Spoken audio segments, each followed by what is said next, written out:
इतिहास गवाह है कि जब जब सत्ता का अहंकार सिर चढ़कर बोला है, तब तब धर्म की ध्वजा थामने वालों को प्रताड़ित किया गया है। लेकिन क्या आपने कभी सोचा था कि खुद को हिंदू हृदय सम्राट कहने वालों के राज में एक शंकराचार्य की पालकी रोकी जाएगी, उनके शिष्यों की चोटी पकड़कर उन्हें जमीन पर घसीटा जाएगा, और तो और धर्म के सर्वोच्च शिखर पर बैठे व्यक्ति की हत्या की साजिश रची जाएगी, वो भी उस पावन धरती पर जिसे हम प्रयागराज कहते हैं, जहां 18 जनवरी 2026 को मौनी अमावस्या के दिन आस्था का सैलाब उमड़ा था।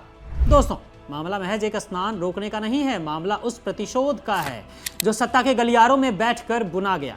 18 जनवरी 2026 की सुबह जब संगम तट पर जगत गुरु शंकराचार्य अभिमुक्तेश्वरानंद सरस्वती अपने शिष्यों के साथ शाही स्नान के लिए निकले, तो उन्हें एहसास भी नहीं था कि योगी सरकार की पुलिस उनके साथ अपराधियों जैसा सुलूक करेगी।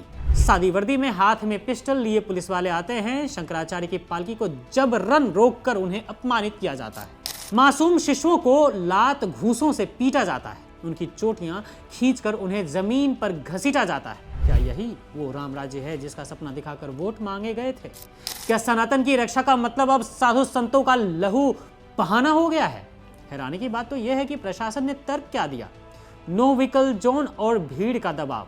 जरा सोचिए, जो शंकराचार्य पिछले 40 सालों से इसी परंपरा के साथ स्नान करते आए हैं, अचानक उनके लिए नियम बदल दिए गए। और कौन सा ये नो व्हीकल जोन वाला चोंचला बताया जा रहा है? भाई कोई ट्रक लेके घुस गए थे क्या?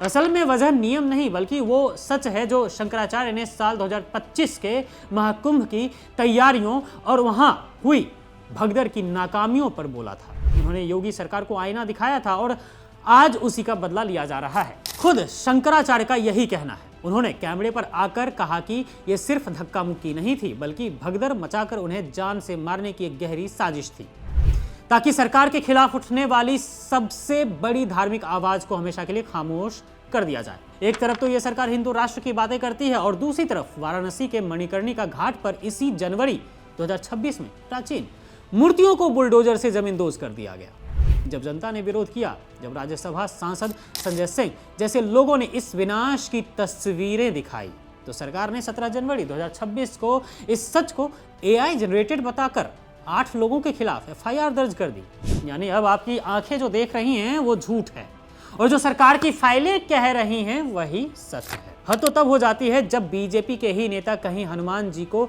पतंग बनाकर उड़ाते हैं। असल में मोदी जी ने ही इस सम्माननीय काम को अंजाम दिया था, तो कहीं उन्हें गेमिंग का कैरेक्टर बताते हैं।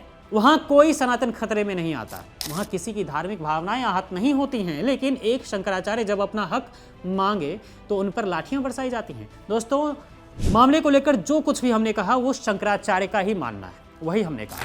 खैर, अब बात करते हैं उस दरबारी गोदी मीडिया की जिसकी रीढ़ की हड्डी सत्ता के चरणों में गिरवी रखी जा चुकी है। याद करिए वो दौर जब अक्टूबर 2015 में अखिलेश यादव की सरकार के दौरान वाराणसी में संतों पर लाठीचार्ज हुआ था। तब यही मीडिया चिल्ला चिल्ला कर उन्हें हिंदू विरोधी घोषित कर रहा था। लेकिन आज जब योगी सरकार के राज में शंकराचार्य की हत्या की साजिश की बात सामने आ रही है, जैसा कि शंकराचार्य ने ही कहा है, तो ये टीवी एंकर मौन व्रत धारण कर चुके हैं, क्योंकि इन्हें साहब का गुणगान करने से फुर्सत नहीं है। ये वो गोदी मीडिया है जिसे सत्ता की मलाई तो दिखती है, चूरन भरे बोड़े नजर आते हैं, लेकिन एक सन्यासी के शरीर पर पड़े लाठियों के निशान नहीं दिखते।